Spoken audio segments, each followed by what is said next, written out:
তুমি যদি ভাবো আমরা এই ইউনিভার্সে পুরোই একা, তাহলে এই ভিডিওটা তোমার মাথা খারাপ করে দিবে। দেখো, আমাদের এই ইউনিভার্সে রয়েছে প্রায় 2 ট্রিলিয়ন গ্যালাক্সিস, মানে 2-এর পেছনে 12টা শূন্য বসালে যা হয় ততগুলো গ্যালাক্সি।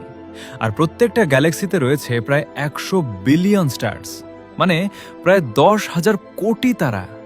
মানে 2 ট্রিলিয়ন গ্যালাক্সিতে 100 বিলিয়ন করে স্টার, মানে টোটাল স্টার আছে প্রায় 200 সেক্সটিলিয়ন, মানে 2-এর পেছনে 23টা শূন্য। মানে কি বুঝলে? পৃথিবীর প্রত্যেকটা বালিকণার জন্য ইউনিভার্সে 26,000 করে স্টার আছে। এবার প্রত্যেকটা তারার আবার অনেক গ্রহ রয়েছে, আর আমরা এখনো পর্যন্ত 6,000টার মতো এক্সোপ্ল্যানেটস খুঁজে পেয়েছি, মানে সোলার সিস্টেমের বাইরে থাকা গ্রহ আর কি। আর দেখা গেছে 10টা এরকম এক্সোপ্ল্যানেটসের মধ্যে একটা এরকম গ্রহ পাওয়াই যাচ্ছে যেটা পুরো পৃথিবীর মতো প্রাণ থাকতে পারে। আর এই হিসেবটাই পুরো ইউনিভার্সে অ্যাপ্লাই করলে দাঁড়াবে প্রায় 26 বিলিয়ন এক্সোপ্ল্যানেটস, যার মধ্যে প্রাণ থাকতে পারে।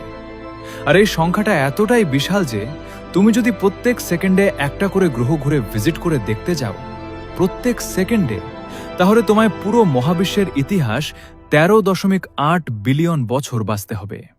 তাও একবার নয়, দুবার নয়, 46,000 বার।